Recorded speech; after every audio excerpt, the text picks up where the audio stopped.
Hey guys, today we are going to read more Snowball, and so guys, let's just get into it. Snowball, Chapter 4. Over the weekend, the puppy got better and better. Charles and Lizzie gave him his worm medicine, and they fed him lots of little meals.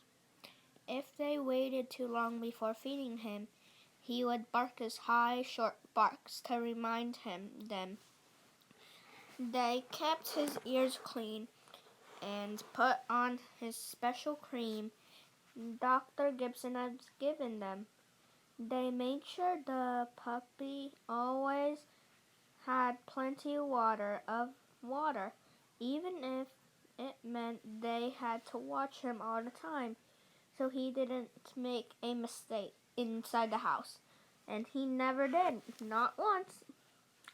I had to admit, this is one smart pup, even if he is just a little dog, said Lizzie. Maybe we should name him Ian Stan, after a famous scientist. The Pearsons had been trying to figure out a good name for the pup ever since they had brought him home. Mr. Peterson thought they should call him the Sock Bandit, since he kept stealing everyone's socks. Nobody could find a matching pair. Couldn't find a matching pair. Mom wanted to call him Snuffles because he spent so much time sniffing everything in sight. He was very curious. Charles was voting for Fuzzface. Why? Because of the puppy's fluffy coat. Of course, that was more of a nickname than a real name. And the Bean just called him Uppy. But so far, not one of the names had stuck. But so far, how about no name? Sammy suggested.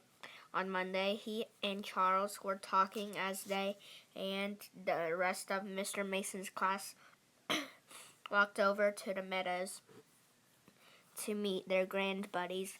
For the first time, it was snowing again. Just a little. Charles was hoping for a white Christmas. He liked it when there was enough snow for sledding during Christmas vacation.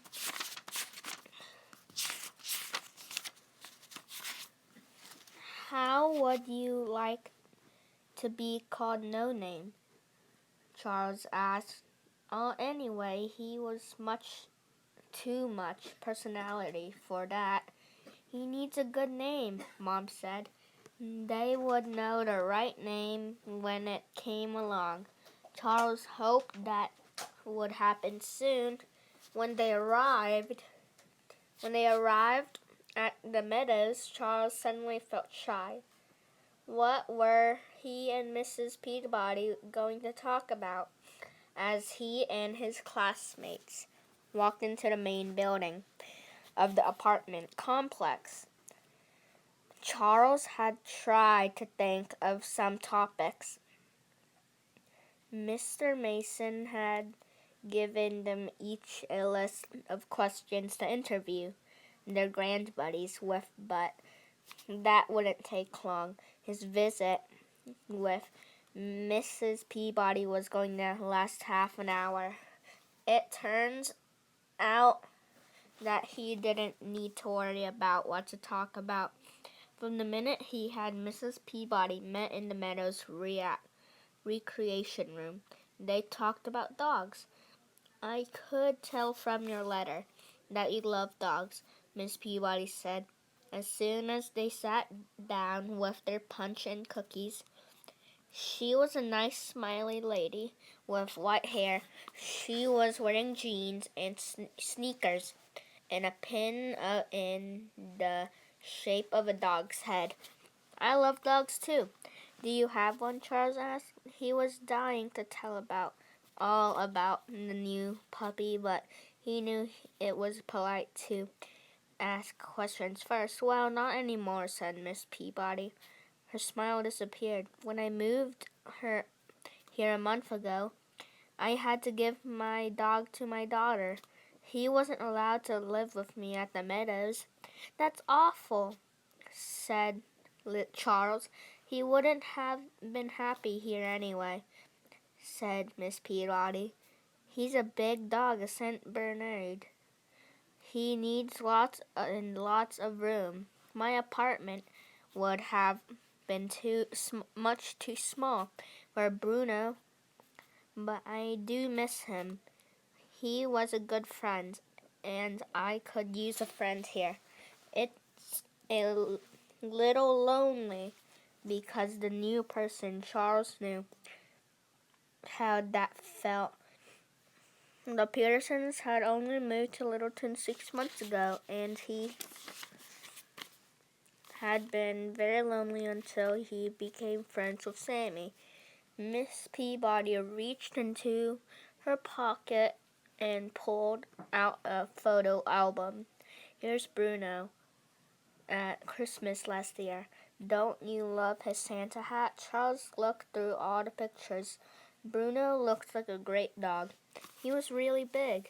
He came up to Mrs. Peabody's waist in the picture. His white, brown, and black coat was beautiful, and he had a huge head with big, sad-looking eyes. I have a dog too, he said, at least for a while.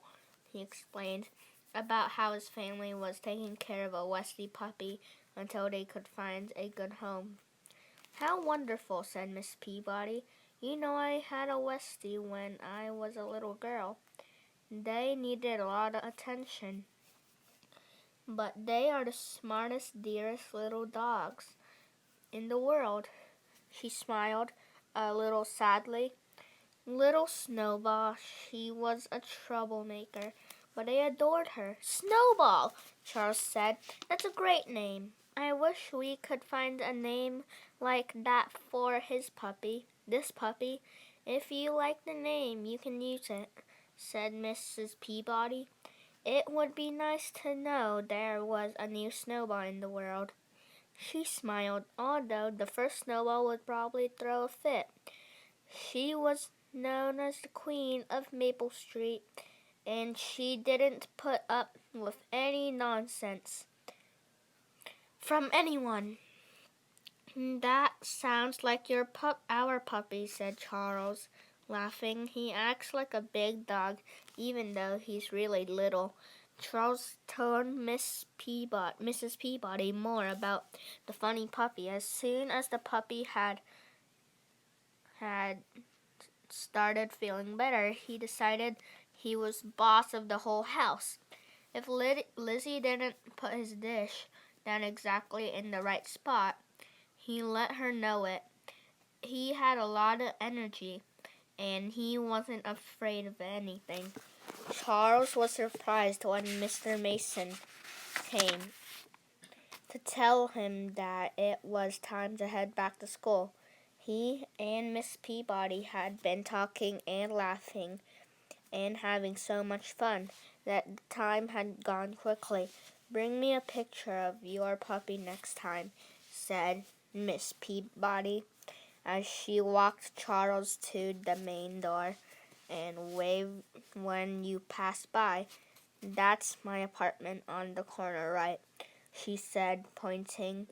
They tell me it looks out on the gardens in the summertime, but of course right now there's not much to see. Still, I like to sit by the window and watch who goes by.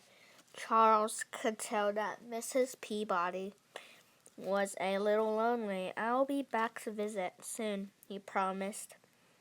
He gave Miss Peabody a hug. Oh, she said. He could tell she was surprised, but then she hugged him back. Goodbye, Charles, she said. Take care of that little Westie. Chapter 5. Snowball, Lizzie called. She and Lizzie were playing with the puppy in the backyard. After school, They were trying out the new name. The puppy came bounding over happily, his little tail sticking straight up in the air. Air. Air. He jumped up and put his paws against Lizzie's knee. Oops, she said. Down, boy. No jumping, no, no. The puppy was confused. Did the girl want him to run to her when she called or not? Why was she saying that? No word. He didn't like that word at all. Charles clapped his hands. Here, Snowball, he called. When the puppy came running over, Charles laughed. He likes that name, he said. It's perfect for him. He looks like a little snowball. He's going to look like a mud ball soon, said Sammy. He and his dogs had just came over from next door so the dogs could play together in the Petersons' backyard. All of the snow we got is melting. There's not even enough for a real snowball anymore. He sounded mad. At least it's warm enough to go to play outside, Lizzie said. Let's see how everybody gets along. Sammy's dog ran over to sniff the little Westie pup. Rufus and Goldie seemed excited to meet a new friend. That's Snowball, Lizzie told them. Be nice, he's just a puppy. Rufus's tail was wagging until the Westie jumped up and put his paw on Rufus's chest. Snowball was excited to meet two new friends. He thought he'd better let them know who was boss right away.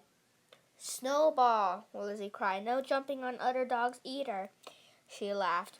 That puppy isn't afraid of anybody. Rufus is so much bigger than him, but he doesn't care. Even Goldie is a lot bigger than he is, and they're just about the same age, said Charles. Now Goldie and Snowball were tumbling over and over in the muddy snow, mouthing at each other and growling like puppy play growls. First Goldie would be sitting on Snowball's head, then Snowball would be sitting on her head. Rufus stood a little way off, acting like the grown-up dog he was. Once in a while, Snowball would run away from Goldie and start to dig like crazy underneath the picnic table. Snowball's a terrier, all right, Lizzie said. Terriers love to dig. I think that name is going to stick, said Charles. He thought about how happy that would make Mrs. Peabody if only she could meet Snowball. Maybe it would make her feel better about missing Bruno. I bet Mrs. Peabody would love to meet the new Snowball, he said. It's not fair for that dogs aren't allowed at the meadows, but some dogs are, said Lizzie. When my class was there, I saw a sign about therapy dogs visiting every month. What's a therapy dog? Sammy asked. It's a dog that goes around with its owners. They visit hospitals and nursing homes and anywhere that people need company or cheering up. Lizzie explained that therapy dogs has to have good manners and special training so it knows how to behave around sick people. I read all about them in my dogs and on duty book. Charles rolled his eyes. Lizzie was always reading about dogs. Then she explains every single fact she had learned. Still, this was interesting news. Charles had never heard about therapy dogs before. Rufus could be a therapy dog, said Sammy. He has great manners. That's true, said Lizzie. Goldie and Snowball could probably be therapy dogs too. Then Snowball could visit Mrs. Peabody. I like that name, but Snowball's not visiting anybody. Looking like that, said Mrs. Peterson. Charles and Lizzie's mom had just come out into the yard with the bean, and she was looking at the Westie puppy. Didn't he used to be a white dog? Sure enough, the little Westie pup had gotten so muddy that she looked brown instead of white. Goldie was a mess too. Now that you've named the puppy, maybe it's time to give him a bath, suggested Mom. Tubby! Cried the bean. He loved bath time. Can we give Goldie a bath too? Sammy asked. She's as muddy as Snowball. Mom started to shake her head. Then she shrugged. Oh, why not? One puppy or two, how much difference could it make? It'll be a big mess. Either way, Charles knew that this was exactly the kind of thing that Mom didn't like having a dog, but if he and Lizzie helped, maybe giving the puppies a bath could be fun. They all went inside to get things ready. Mom ran warm water into the tub. Lizzie ran to the kitchen to get plastic cups for pouring water over the pups, and Charles got some old towels out of the rag bag.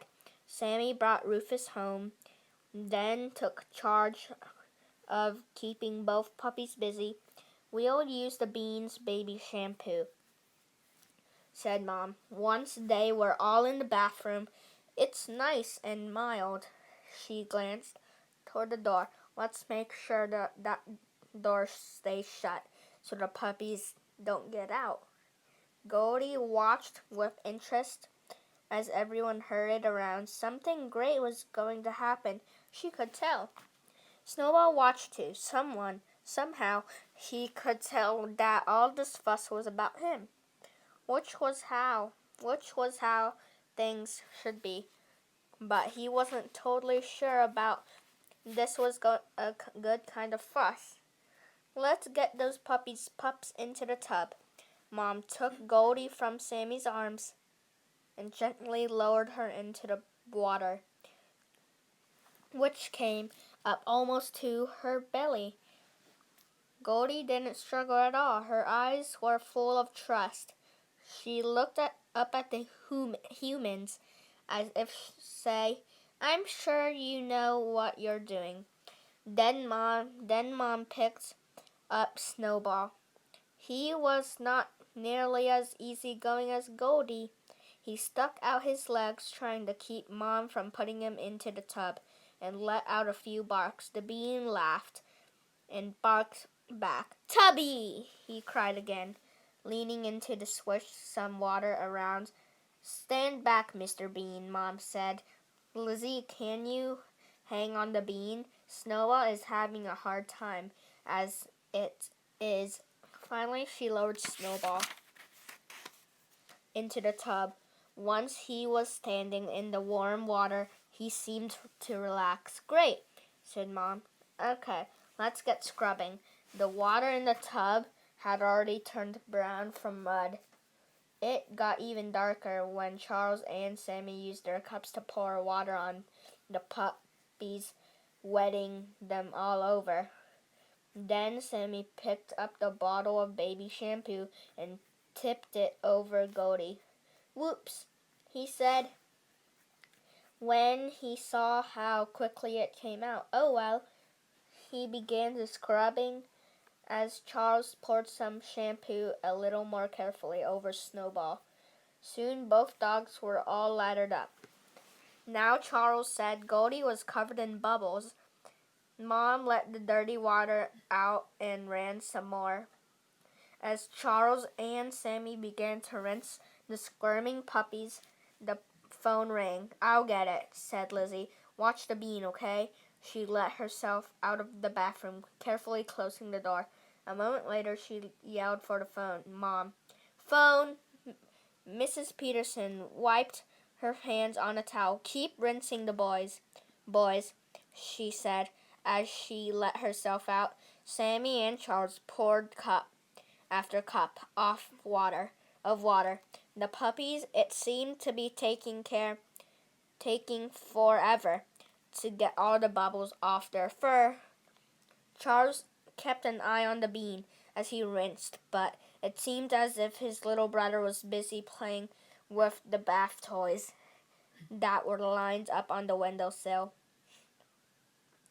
Then Charles turned to get some towels, and when he turned back, the bean was in the tub, clothes and all, with the puppies. "Tubby!" yelled the bean. "Wash doggy!" He poured a cup of water over his own head. Then he reached for Snowball. "Oh no!" groaned Charles. At the moment, Snowball scrambled out of the tub. The puppy shook himself off, splattering water all over. "Oh no!" groaned Sammy. "What's going on?" asked Lizzie, opening the bathroom door.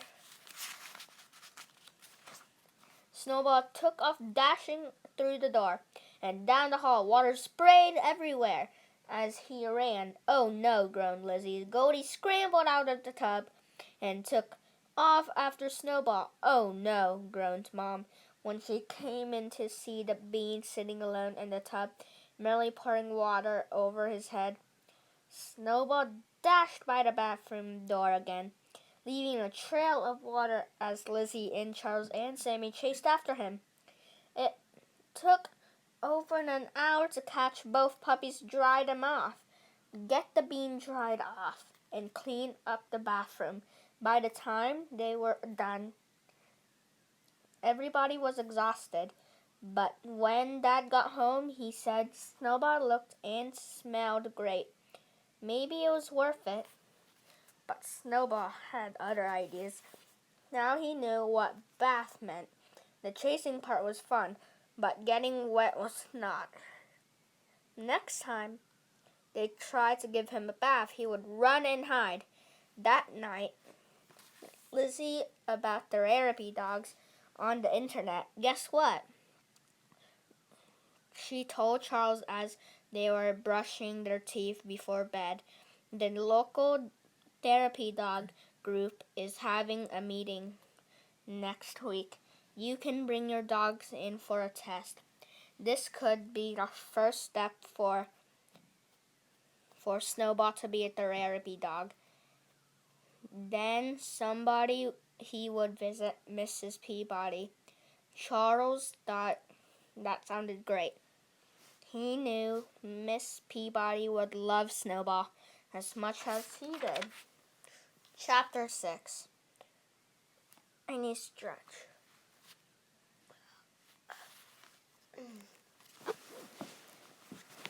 Chapter 6. Over next week, Snowball kept getting healthier and getting into more and more trouble.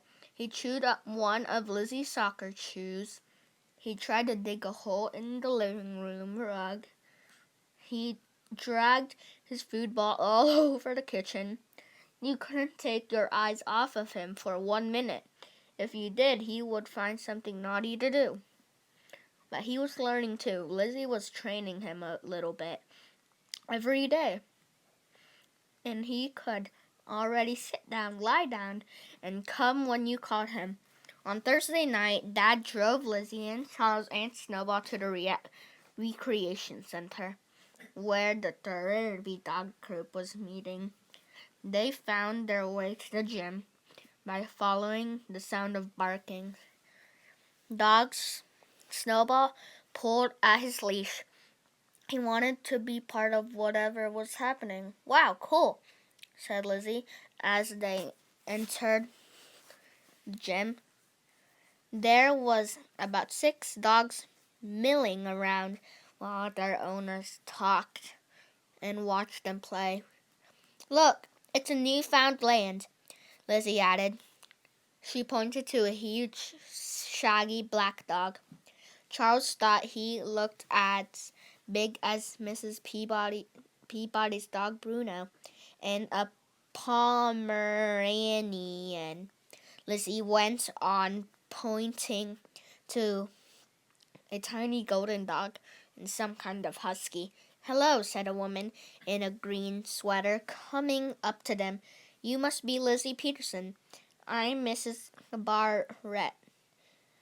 We spoke on the phone." "Oh, and is this your dog?" She smiled at Snowball. "That's Snowball," Lizzie said, "and this is my brother Charles and my dad." When Snowball heard his name, his ears perked up, and he ran toward Mr. Barnett and jumped on her. "Snowball!" Lizzie cried. "No jumping!" Miss Barnett just laughed. He's just a puppy," she said. "Unfortunately, dogs have to be at least a year old before they can become a therapy dog. They need basic manners and some obedience lessons, too." Lizzie blushed. "We're working on that." "Oh, I'm sure you'll do fine with him." With him,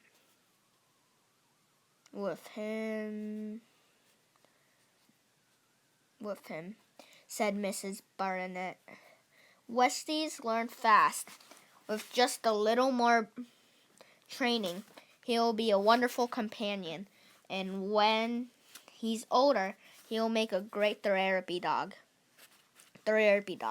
Anyway, you're welcome to stay and watch. We're just having a little playtime before we get started with our testing." She showed them where they could sit on the bleachers. Charles was sad that Snowball could not become a therapy dog. Therapy dog. Therapy dog. Therapy dog. Therapy dog. Now the puppies wouldn't be able to meet Mrs. Peabody. Snowball seemed sad too. He whimpered as he watched other dogs play. "Poor Buddy," Charles said. "Do you feel left out?" He pulled a toy out of his pocket. "Here's your bone," he said, showing the rubber chew toy to Snowball. "Want to play with this?" Snowball stopped crying and lay at Charles' feet, gnawing at the toy. Suddenly, the big, shaggy Newfoundland came lumbering over and stuck his big nose right between Snowball's paws. Snowball jumped up and started barking, keeping the rubber bone under one of the Newfoundland backed off. The large dog stared at the puppy in surprise. Snowball thought the older dog was silly. Did he think he could get away with taking the bone? Just because he was big, Snowball barked a few more times, just to let the dog know who was boss. "Ha," said Lizzie. "He thought he could steal the toy from Snowball. Boy, was he wrong." The Newfoundland's owner came running over. "Sorry," she said. "Bear thinks all toys belong to him." "That's okay," said Mr. Peterson. "Snowball thinks the world belongs to him." "Sounds like a terrier," said the Newfoundland's owner, laughing. They're smart,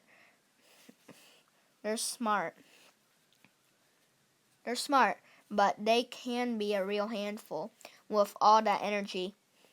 They like to be in charge. Give me a big, goofy dog any day. They're much easier to deal with.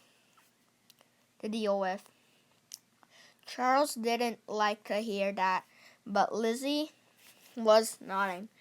Just then Miss Barrett walked to the middle of the floor and clapped her hands. "It's time to get started with our testing," she announced. "For those who are visiting tonight, I'll explain a little about how this works. Basically, we are testing each dog for good manners, friendliness, and how well it behaves in public. A dog who can pass this type of test is known as a canine good citizen, and he or she will receive one of these tags." She held up a little yellow collar. "To be a therapy dog, your dog will need to pass a few more tests. As well, for example, we'll need to see how your dog reacts to a person in a wheelchair or someone using a walker. Charles enjoyed watching the dogs go through the test, especially the Newfoundland. He was so calm and quiet. He walked nicely on a leash. Let a stranger pet him and didn't get scared when someone banged on a pot behind him. He also came while his owner walked away. At the end, he got his K9 Good Citizens tag. Then he sailed through the therapy dog test as well.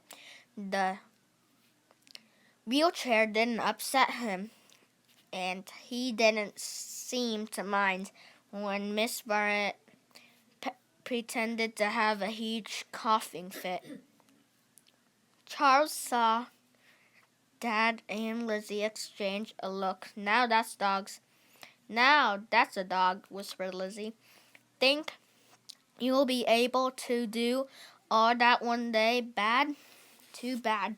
It would be so long before Snowball could be a therapy dog, especially since Charles really wanted Mrs. Peabody to meet him. The puppy wasn't sure